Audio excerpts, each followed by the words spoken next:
Hello， 大家好，我是老歪。今天我要跟大家分享，怎麼樣用包金的材料來制作作品。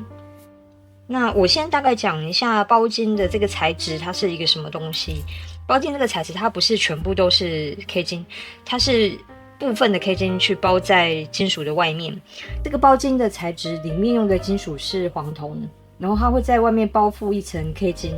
那這層 K 金呢，它必須要佔全部重量的5%。所以這個 K 金層是非常厚的，它跟一般的電鍍不一樣。一般電鍍它就是這個裡面是我們的金屬，那它電鍍層其實就是薄薄的一層附着在外面，所以它在使用上面的耐用度就比較低。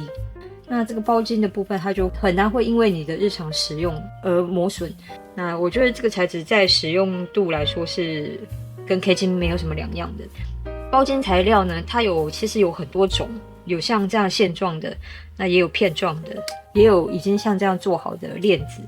或者是像這種小的配件。因為它是用這樣子的技術去製成的，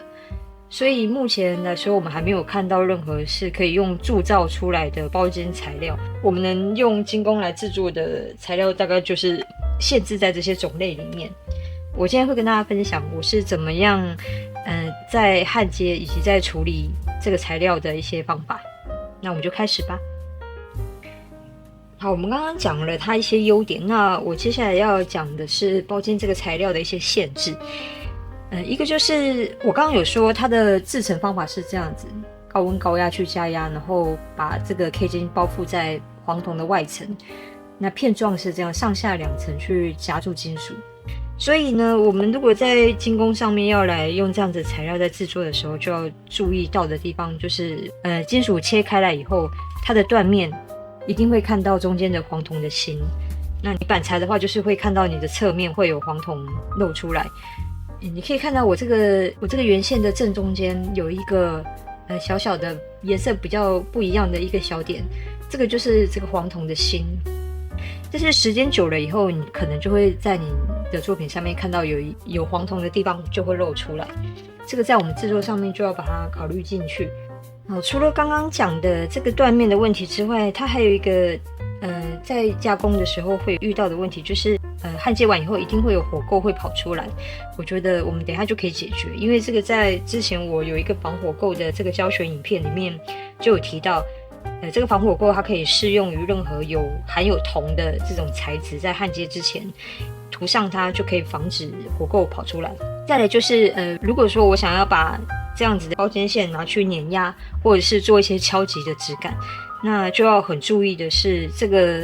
幅度不能太大，因為它畢竟這個金屬它不是一個實心的金屬，我可能就會因為延展的關係，讓外面這個金屬層變得很薄。那它的耐用度來說，就會比沒有碾壓的來的差一點點，因為畢竟它的這個層被你壓薄了。還有就是，比如說我焊接完，我要去修它，那這個部分就要很小心，因為你一修，你就很有可能修到它這個 K 金外層的這個皮。那你如果把它戳掉了，那就等於是裡面的黃銅就暴露出來，所以在修磨的時候也要很小心。所以呢，這個材質雖然很不錯，很耐用，很漂亮。但是在製作上，我覺得它的困難程度是蠻高的。在焊接之前，我先大概講一下我要用到的焊藥跟焊接的方法。其實焊接的方法跟 K 金跟金的焊接方法大同小異。那唯一不同的是，這個包金的材料它沒有一個自己的焊藥，它其實就是要找跟它顏色搭配的焊藥來製作。那因為它外層是14 K 金。所以我用的就是14 K 金的焊药，這樣你焊接起來，它的這個顏色才會吻合。那我剪一些這個14 K 金的焊藥下來，焊藥就是盡量把它剪小一點，讓它用最少的焊料去把它焊接起來。好，我們現在就去焊接吧。好，在焊接之前，我想給大家看一下我這個焊法跟之前我在焊接其他東西有點不太一樣。就是我直接把剛剛 K 金的焊藥直接夾在這兩邊的中間，這個三明治的焊法。因為我剛剛說過，這個材質如果你去研磨它的話，很容易就把它的這個 K 金層去磨掉。所以我如果焊藥放在金屬的上面，然後加熱以後，金屬會攤成一攤，然後再往縫隙去流，所以這個攤開來的這一灘漢藥，我勢必得去修磨它。那我今天的目的就是能盡量減少修磨的機會是最好的，所以我把它夾在2個接縫中間。那等到漢藥溫度到了以後，它應該就不會流出來太多。好，那我們就來焊接吧。焊接之前，我會先塗上這個防火垢的溶劑，把它泡在裡面，稍微攪拌一下。焊接的原則還是一樣，就是你的切口要平整，然後你的這個表面要乾淨，再來就是你的火的溫度要夠快。那火夠快的話，它就比較不容易氧化，因為我們知道一旦氧化，我們就要再去磨它，那再磨它就不是我们這個包巾材質可以承受的。好，那今天我會用的是像這樣子的小火槍，因為我希望我可以在單點的地方就把它加熱完成。那包巾的這個材質跟銀的焊接方法有一點不太一樣，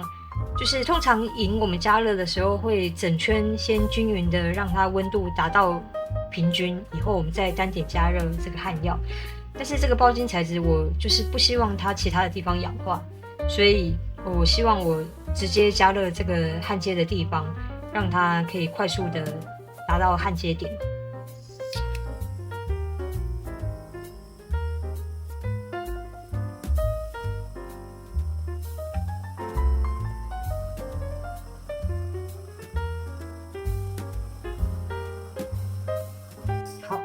可以看到我的焊藥溶解了，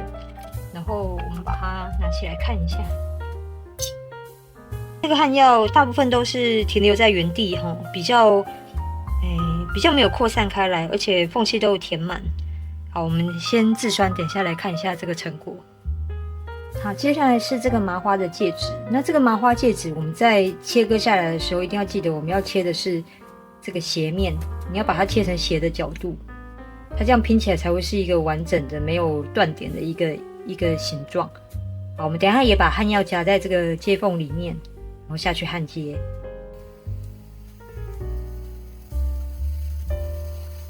這個焊藥流的還蠻剛好的，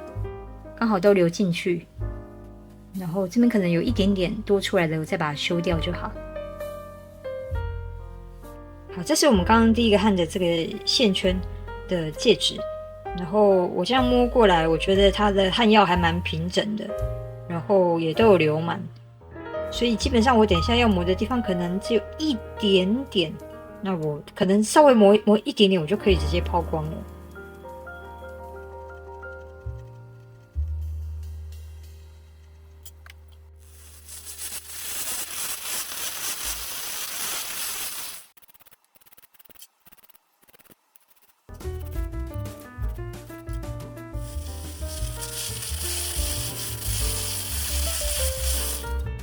好 ，OK， 這个我剛剛已經把它們都修磨，而且都拋光過了。然後，你可以看到拋光完以後，它其實接縫的地方完全就看不太出來了。所以就表示這個14K 金的焊藥，它其實是跟這個包巾的材質它是完全吻合的。然後，還有一個地方要注意的就是，我剛剛有說過，我們盡量減少修磨的這個機會。才不容易把這個外面的 K 金層把它磨掉。所以呢，在你製作完成以後，你可以選擇說，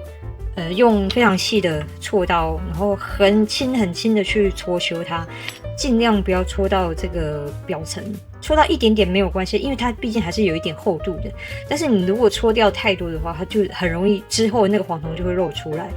那你搓完以後，你可以選擇用像我剛剛用拋光土、拋光輪去整個拋過一遍，或者是你直接放在拋光滾筒裡面去讓它用那個鋼珠去打，把它打亮也可以，或者是你用瑪瑙刮刀去把它壓光都可以。那重點就是你不要太積極的去研磨它，特別是砂紙。好，那接下來我再示範用怎麼樣去處理這個裸露出來的這個斷面。我這邊準備了幾個條狀的包巾材料，那這個是我用剛剛那個 1.2mm 的包巾線下去碾壓的，那我碾的幅度很少，就是讓它有一點點方形的形狀，我就停下來了。接下來我想要示範的是焊接耳針，這個耳針也是用包巾的材質做的，然後因為它沒有底下的圓盤，所以我在我的這個棒狀材料上面都鑽了一個小小的凹槽，鑽了一個小洞，等一下耳針可以放上去焊。現在的問題就是這些切割下來的這個條狀包巾材料，它的前後兩端一定都是裸露出黃銅的材質。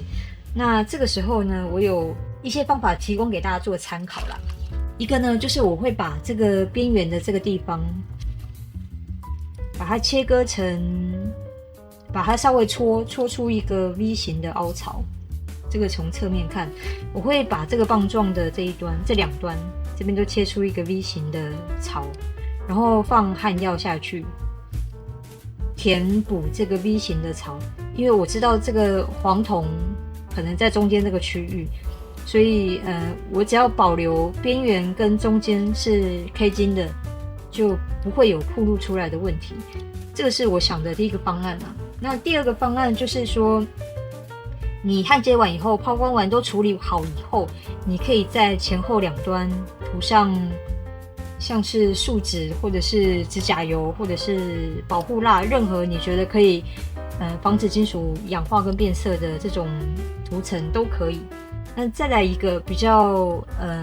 完整的一個做法，就是直接送去電鍍。那電鍍我們知道它還是只會有一定的這個防護能力，就是時間久了，或者是跟你的使用習慣會有關係，就是它用久了可能電鍍層也會脫落。但是因為這個棒狀物呢，它是在前後兩端，所以我覺得如果作為耳環的話，這個東西電鍍我覺得是比較沒有問題的。但是今天因為我們在工作室做東西的人，可能比較少會去自己電鍍或者是送出去電鍍。那我的做法呢，就是像我剛刚第一個說的，我可能前後兩端就是戳出一個 V 型的凹槽，然後放焊藥去填補這個凹槽，然後填補完以後，我再來焊接這個耳針。好，那我就開始吧。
好，我們剛剛焊接完耳環，然後我在這個上端跟下端的地方各切了一個 V 槽，然後把焊藥填進去，所以可以看到我的這個上端跟下端它都是有一點點蓬蓬的弧度，這個就是焊藥整個覆蓋在上面，然後蓬起來一個半圓形。所以這個地方我就只有稍微把這個毛屑戳掉而已，一點點而已，然後再用拋光輪去整個做了拋光處理，所以基本上這一個包巾的材料它就沒有任何破口，它就沒有任何會露出黃銅的地方了。耳針跟這個線條焊接的地方也是用 K 金焊藥去填充的。這一個呢，我上端也是填了 K 金的焊藥，然後下面的部分我另外接了不同的材質，這個是银。這個切面除了可以用焊藥填充之外，你也可以直接焊接上不同的材質，讓它變成你的設計的一部分。今天就是簡單的介紹 K 金材料的焊接方法，還有一些它必須要注意到的一些地方。那如果大家對這個材質的使用有任何問題，都可以在底下留言跟我說。那我們今天的影片就到這裡了，我們下次影片見吧，拜拜。